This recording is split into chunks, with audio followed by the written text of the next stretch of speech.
Aquellos que tienen pasión no necesitan visión.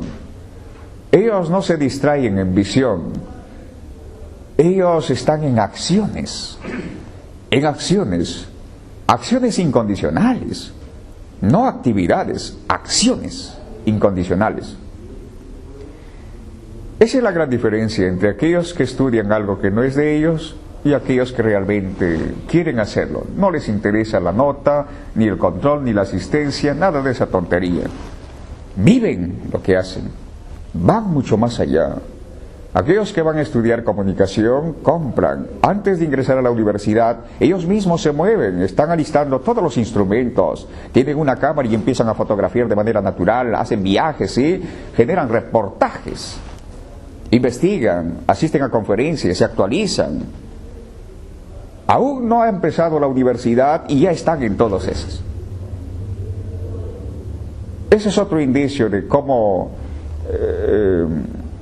saber si estamos en eso. ¿Por qué estamos aquí? Es porque tenemos el que pensar. Si no tuviéramos el que pensar, no estuviéramos aquí. Necesitamos que alguien nos diga qué pensar. El que pensar ha contaminado nuestras vidas y sigue contaminando. El que pensar destruye la espontaneidad, la naturalidad, la creatividad en el ser humano. Desde pequeño nos incentivan a qué pensar. El qué pensar es tóxico. Con el qué pensar ya no hay la inquietud de seguir preguntándonos. Hemos envejecido prematuramente. Aparentemente tenemos 18 o 19 años, tal vez un poco más, pero no. Si te das cuenta, te vas a dar cuenta, si vas un poco mucho más allá, se van a dar cuenta de que tenemos 200, 300 años, 400 años. O sea, hemos envejecido prematuramente. Psicológicamente estamos viejos, pero creemos que hay juventud y hay algo nuevo en nosotros. No, hay algo viejo. Y ese algo viejo tenemos que descubrirlo. Y así tal vez nazca algo nuevo. El que pensar ha envejecido y sigue envejeciendo. Tenemos más seguidores y muy pocas personas creadores, investigadores, innovadores. ¿Y usted se ha preguntado por qué? El que pensar, por favor dime qué pensar, dime qué decir, dime qué sentir, ¿ve? Convierte a uno en persona de segunda categoría. El que pensar. Y una persona con el que pensar jamás se va a entregar en el escenario. Porque esa persona con el que pensar siempre está esperando aprobación o desaprobación del público. Cuando uno espera aprobación o desaprobación, debilita todo tu esfuerzo, condiciona todo tu esfuerzo. No hay una entrega total. Porque la entrega es superficial, es limitada, está cuarteada la entrega. No es una entrega total. Más que creo que vemos un robot que quiere agradar a los demás. Siempre está esperando a aquel que se esfuerza una recompensa. Y ese esperar una recompensa debilita todo. ¿Acaso no esperamos aprobación o desaprobación en la universidad, en la academia, en la casa? ¿Acaso no esperamos que los demás nos entiendan? ¿Sí? ¿Alguna vez papi te debió algo? Tu padre ya no está. ¿Y crees que te debe algo? Bueno, sí, me debe. Me debe y estoy molesto. Bien, eso será tu propia destrucción. No crecerás.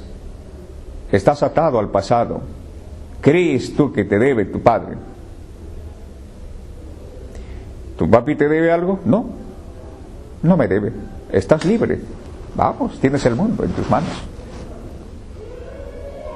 Cuando se le pregunta a un muchacho, ¿y por qué estás así? Uy, papá no me entendió cuando era niño, ¿sí?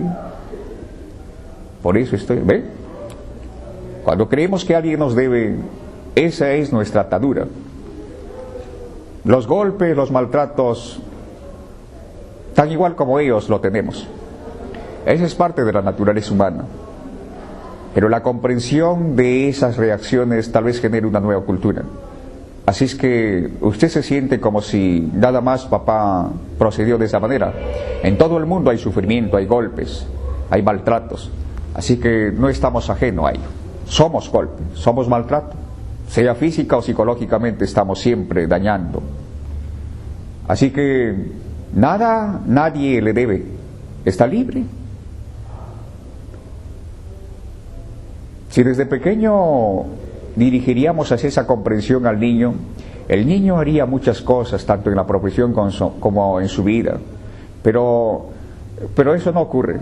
Crecemos como si papá, mamá nos debiera algo, emocional, sentimental. Papá no me dio cariño. ¿Y quién dice a papá? A ver, papá, ¿qué va a decir? ¿Que su abuelo no le dio cariño? Tiene que terminar esto. El viejo cerebro es que alguien nos comprenda. El nuevo cerebro es comprender. ¿Ves que es diferente? Desde pequeño se incentiva al pequeño a decir, alguien vendrá a darte cariño. A partir de ese momento estamos debilitándolo. El niño buscará que alguien llene su vida, puesto que nunca lo encontrará. Nunca lo encontrará. Así lo hacemos dependiente. Lo usará a ella para llenarse. Lo cuidará y vendrán todos los celos habidos y por haber. Cuando se debería dirigir, dijo, no siempre habrá cariños, no siempre habrá premios, no siempre habrá felicitaciones. Pero a pesar de todo, tendremos que continuar. ¿Ve? Tiene otra percepción, distinta, diferente.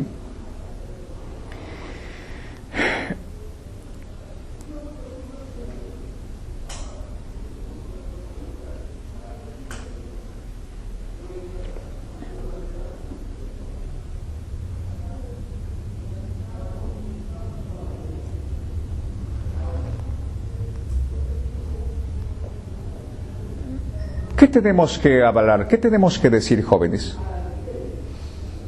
¿Quiere usted hablar? ¿Sí? ¿Quiere usted hablar, expresarse? Tal vez. ¿Pero podrá hacerlo? Nunca podrá hacerlo. Nunca podrá entregarse. Hagas lo que hagas, nunca. ¿Saben por qué?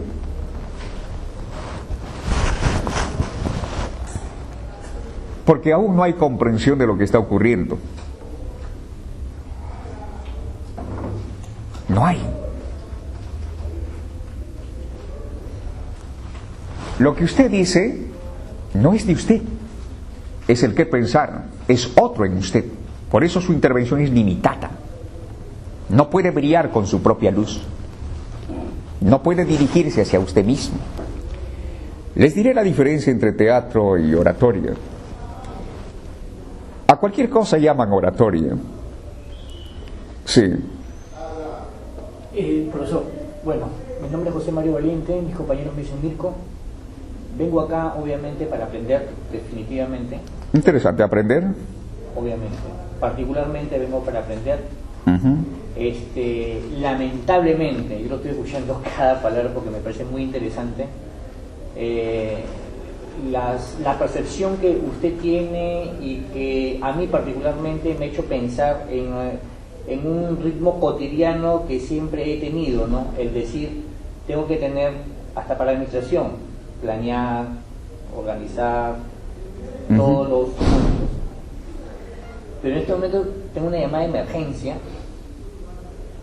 de trabajo y me tengo que pasar a retirar. Lo que quiero pedirles a mis compañeros de usted, disculpa, que me tengo que pasar a retirar, pero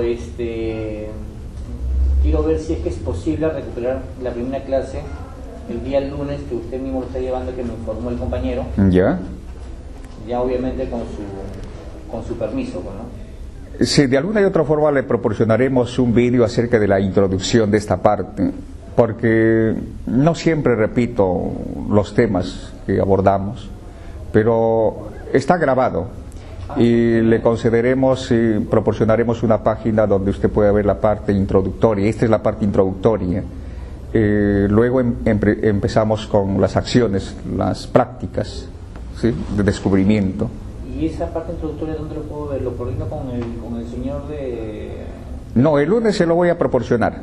¿Ya? Muy amable. Sí, sí, no, ellos no tienen conocimiento. Muchísimas ¿Ya? gracias. Ya, Me está bien. disculpa por la atención. Pero pida su material, su separata. No, sí lo tengo acá. Ya, ya, vaya leyendo. Ok, Ya, muchas gracias. tiene que ver bastante. Lo que es el teatro, jóvenes, muchos dicen que en el teatro me desenvuelvo muy bien, pues es momento de aclarar esto. Lo que sucede en el teatro es algo sencillo, te dan un patrón y empiezas a repetir. Piensa de esta manera, siente de esta manera, haz de esta manera, muévete de esta manera. Y uno aparentemente se desenvuelve, ¿no? Pero su desenvolvimiento es limitado porque tiene el que pensar. Le dan un patrón y uno se rige bajo ese patrón. Aparentemente se desenvuelve, pero no hace más que repetir. Es como un robot que repite algo. Es un proceso mental distinto a lo que va a ocurrir en este momento. En el teatro no hay el cómo pensar. La oratoria implica el cómo pensar, no el qué pensar. El cómo pensar te hace a ti mismo, desintoxica. El cómo pensar, tú mismo eres quien observa, quien ve, quien aprende, el cómo pensar.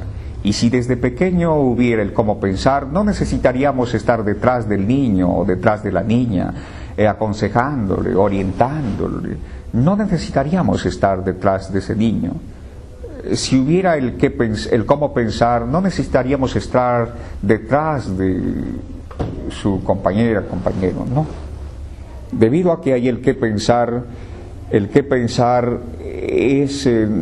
nos da temor porque tiene el qué pensar no sabe moverse por sí mismo, tiene una percepción limitada de la vida y eso es lo que le condiciona. Esa es la gran diferencia, el qué pensar y el cómo pensar. Para hablar, para entregarse, tienes que ir con este proceso. Lo que va a ocurrir, jóvenes, en estas sesiones es, al inicio hablaré un poco más que ustedes, este proceso, hablaré un poco más que ustedes, y poco a poco habrán sesiones que no diré nada, poco a poco empezaré a hablar menos, hasta guardar silencio.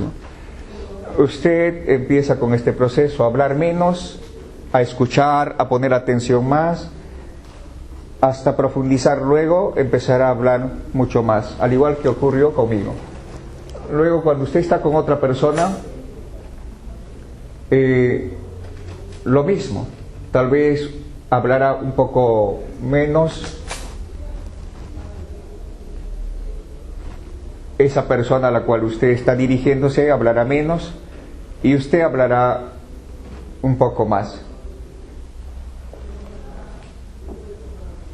Más.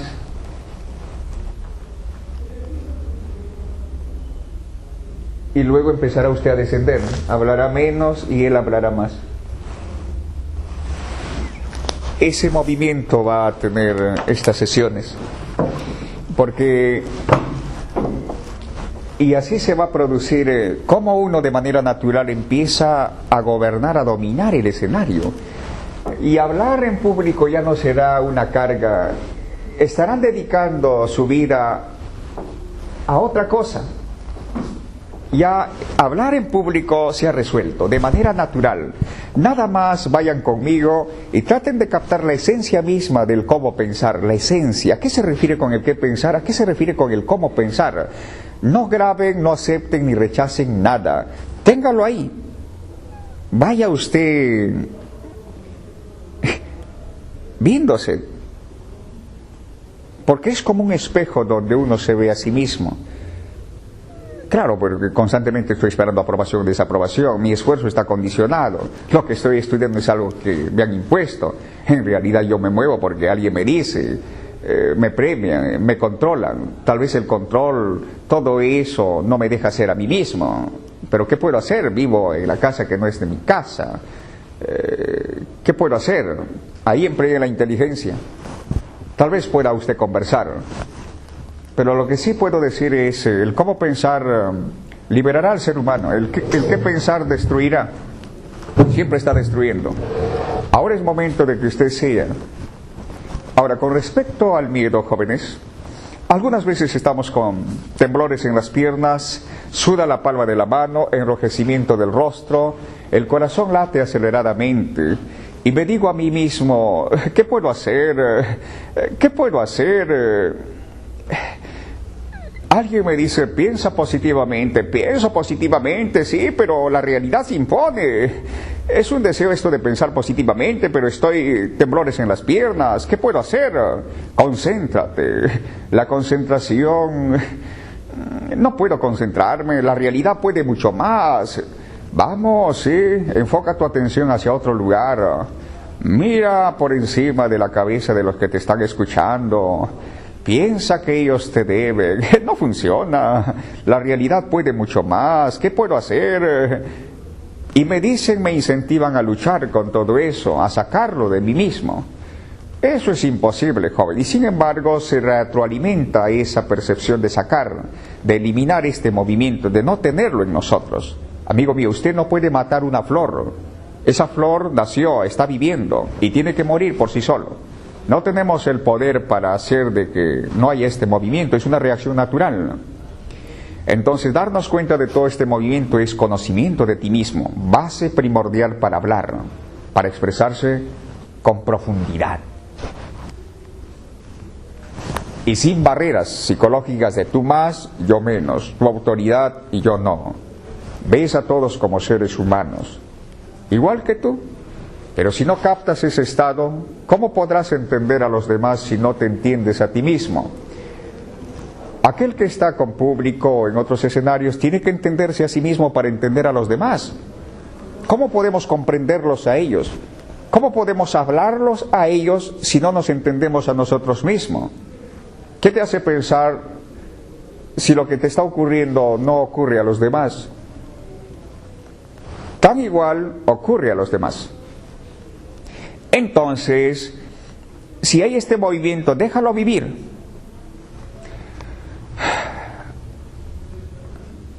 No tienes que decidir por ese movimiento, nada más tienes que dejarlo. Pon atención a lo que te está ocurriendo. Atención, no interpretación ni análisis. ¿Sabe qué va a ocurrir? ¿Puedes hablar con ese estado? Hable. Así ya no habrá un esfuerzo de luchar. La mente por lo menos se va a vaciar, estará tranquilo y su nerviosismo desaparecerá. Un día me dijo una señora, y no sé qué hacer, profesor, voy a hablar y tengo nerviosismo. Bueno, ¿qué ocurriría si niegas tu nerviosismo y aparentas una intervención sana, espontánea, natural? Si niegas tu nerviosismo, al negar estás haciendo un esfuerzo y a la vez otro esfuerzo por aparentar que no lo estás. Entonces hay doble esfuerzo. Eso va a hacer de que casi siempre olvides lo que ibas a decir. Entonces le dije de que al inicio nunca niegues. Di, bueno, en estos momentos tengo nerviosismo, pero a pesar de todo, comprendiendo mi nerviosismo, estoy con ustedes para comunicarles, para compartir el siguiente tema. Y ella captó la esencia. Claro, al decir ya no estoy en lucha conmigo mismo, y cuando ya no hay lucha, como que se va ese nerviosismo. Claro, por ahí tienes que dirigirte, no por la negación a ti mismo. Y todos se van a sentir comprometidos porque tan igual como tú, ellos también, hasta mucho más, tal vez tienen pánico. El miedo es pensamiento. Cuando uno ingresa a un lugar oscuro, lo primero que aparece en su mente es una imagen. Pero esa imagen nunca lo hemos visto. Está ahí, tal vez nos han dicho de pequeño, y esa ilusión nos impide ir. No, ¿ve? Esa imagen, no. Nuestro miedo es una ilusión, pero hay que descubrir de por qué tenemos miedo. Una vez que descubramos de por qué tenemos miedo, ya no será vivir en una ilusión. Harás muchas cosas. Eso impide hacer. No puedo ingresar. No, porque hay esa imagen que gobierna. No puedo hacerlo. No. ¿Ve? No hay nada. La oscuridad es ausencia de luz, es todo. Pero lo hemos relacionado con un montón de imágenes. Y es la imagen que es un pensamiento que impide. Si no tuvieras esa imagen o ese pensamiento, ingresarías. Es como el niño, el bebé que juega con el gato, ¿sí? Que corre, salta. Aún no tiene pensamiento, que ve, que observa, que pone atención. Aún no tiene, pero ¿cuándo empieza el temor? Cuando empezamos a sembrar. No, Cuco, sí, te va. No. ¿Ve? Ahí empieza a condicionar su mente. Ahora, con respecto al miedo, eso es lo que he querido transmitir. Dejar que fluya todo ese movimiento. Dejar. Y empezarán a descubrir algo nuevo.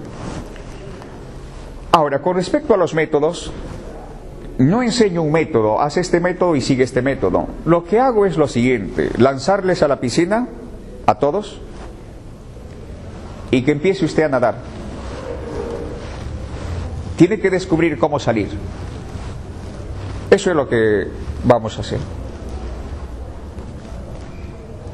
Porque si le enseño un método, usted tiene ese método, va a estar rígido, no elástica, no distendida, no...